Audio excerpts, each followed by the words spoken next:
बाद मैंने ये चीज़ सोची कि लक्ष्य और मैं ना अपना अलग काम कर ले।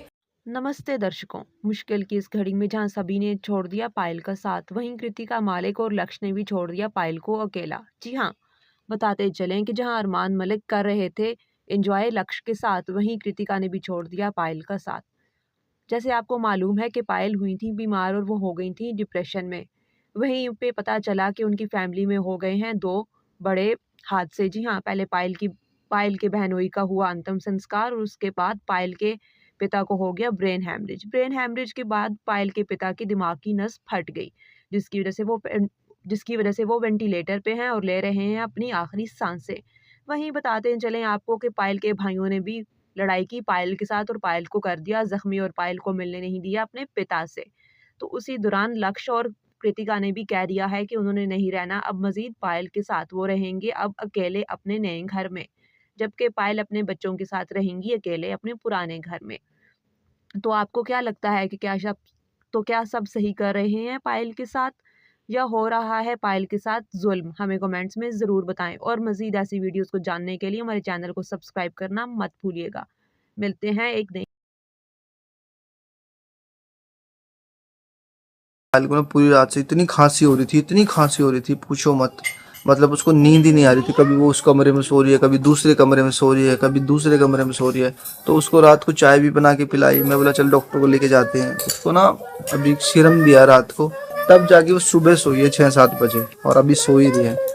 तो देखते हैं भाई, क्योंकि थोड़े दिन पहले भी हमने चेकअप करवाया था पायल का, उसमें नॉर्मल आया था कि भाई अभी ठीक है, इसको कोई दिक्कत नहीं है। तो इतना भी मैं अपने काम में ध्यान लगाऊं या कुछ भी करूं, पर वो ये ना एक कोना जो कॉर्नर जो है ना, वो इसी टेंशन में रहता है कि क्या कर सकती हूँ मैं, क्या कर सकती हूँ मैं, बस वही टेंशन में रहता है। और आप सब बोल रहे तो हो, क्या सब बहुत सारे सही कर कमेंट आए, रहे मैं भी हैं पायल कंप्यूटर के जॉब साथ, करती हूँ। तो पहला या हो कमेंट रहा है नताशा पायल का, के साथ नताशा जुल्म? पायल हमें जी कमेंट्स आपको में भी ज़रूर जाना बताएं चाहिए और साथ में, मज़ीद पर ऐसी शायद वीडियोस को आप जानने कर के लिए नहीं हमारे रहे चैनल हो को अपने सब्सक्राइब पापा और करना मत फैमिली को फेस भूलिएगा। करने में। आई कैन मिलते हैं एक नई अंडरस्टैंड। प्लीज आप भी जाओ हिम्मत लेकर, पायल जी का पापा जी प्लीज आप पायल जी और अरमान जी को माफ कर दो और एक्सेप्ट कर दो प्लीज। वो लोग इंसान हैं और इंसान से ही गलती होती है, हम सिर्फ राम तो नहीं है ना परफेक्ट। अब प्लीज आप पायल जी और अरमान जी को एक्सेप्ट कर लो। श्री राम ने तो कितने लोगों को माफ किया था, आप तो इंसान हो और वो भी बेटी है, प्लीज सोचो। तो मैं आपको बता देती हूँ, सबसे पहले तो मेरे पापा का नाम ही बता देती हूँ। आपने राम जी का नाम लिया है तो उससे मेरे पापा का जो नाम है वो है रामचंद्र।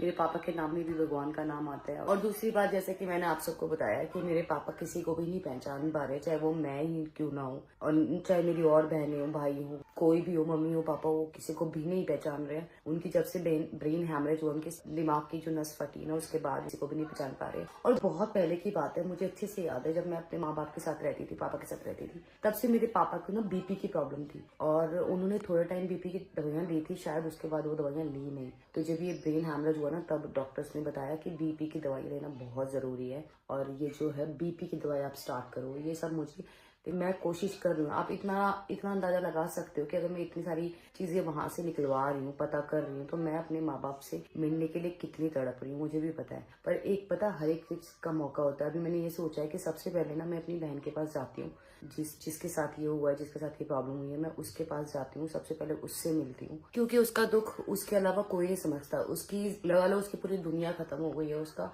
क्योंकि उसके घर में सास ससुर नहीं है, उसके सास ससुर की डेथ हो चुकी है और जो जीजा जी थे वो अपने घर में इकलौते थे, एक बहन थी वो शादीशुदा है। तो मतलब अब उसके घर में कोई नहीं है, उसके और उसके बच्चों के अलावा उसके घर में कोई नहीं है। तो मैं ये सोच रही हूँ कि सारी चीजें छोड़ के ना मैं पहले बहन से मिलने की कोशिश करती हूँ। उसको मैं कुछ ज्यादा तो नहीं कर सकती, पर मैं उसके लिए इतना करूंगी कि मैं उसके लिए कुछ ना कुछ, जितना जैसे चीकू के पापा ने अपनी बहन भाई भाभी सबको व्लॉगिंग शुरू कराई है, अब वो अपने पैरों पे स्टैंड है, खुद कमा सकते हैं। ऐसे मेरी बहन के पास कुछ भी सोर्स ऑफ इनकम नहीं है, तो मैं सोच रही हूँ कि मैं उससे मिलूं, उसको थोड़ा कंसोल करूँ, उसको बोलूँ कि मैं तेरे साथ हूँ, तू टेंशन मत ले। और उसका एक व्लॉगिंग चैनल शुरू कर सकती हूँ, क्योंकि वो पढ़ी लिखी है। मैं आपको बता देती हूँ, मेरी बहन बहुत पढ़ी लिखी है, ठीक है। उसने पॉलिटिकल ऑनर्स किया है रेगुलर, बहुत पढ़ी लिखी है, पढ़ने में बहुत अच्छी है। पर वो ये गाँव में रहती है ना, तो उसने कभी भी जॉब नहीं करी। ट्यूशन देती थी वो बच्चों को, शायद पता नहीं अब देती कि नहीं, अब नहीं देती होगी क्योंकि उसके बच्चे हैं 3 वो अपने बच्चों को ही देखती होगी।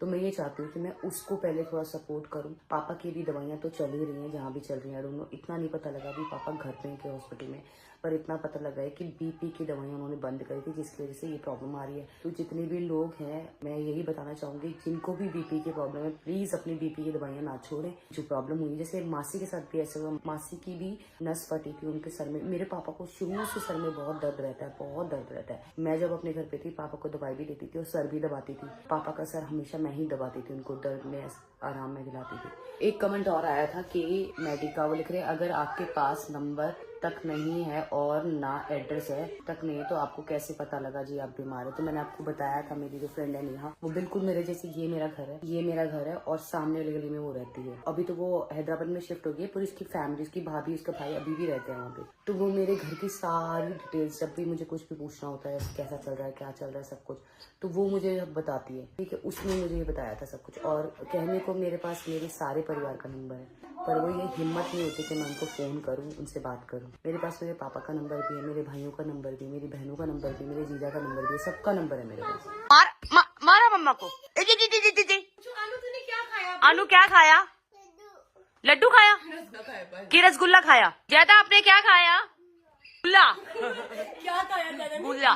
तो बीच में बच्चे आ गए थे, तो एक कमेंट ये है एपी फनी का, जब आपका समय खराब था तो आपकी माँ पापा ने इसके बारे में सोचा बिना आपके साथ दिया, फिर आज ऐसा, तो आप अपनी फैमिली को फैमिली क्यों रखा है? हो सकता है कि वो सब आपके बारे में सोच ही नहीं करे हो और आप इतना डर कर बैठी हो। साफ साफ क्यों नहीं बोलती कि जाना नहीं है, कि खा थोड़ी न जाएंगे, मार काट तो नहीं डालेंगे ना, इतना बेरहम दिल तो नहीं होगा, वरना तो कब का ऐसे कर दिया होता। जाना है नहीं, बहाना बड़ा है, फैमिली का सॉरी, में मेरी बात बुरी लगी हो तो पर जाओ। नहीं, आपकी बात कोई भी बुरी नहीं लगी है मुझे, पर ये है ना कि मैं भी जाना चाहती हूँ और मैं शायद पहले अपनी बहन के घर जाऊंगी, उससे मिलूंगी, उसके बाद अपने पापा से मिलने जाऊंगी। नेक्स्ट कमेंट है संगीता का, शायद आपके पापा आपकी राह देख रहे हो। पायल, आप सबकी चिंता छोड़ दो, आप अपने पापा को हॉस्पिटल देखने चले जाओ जल्दी।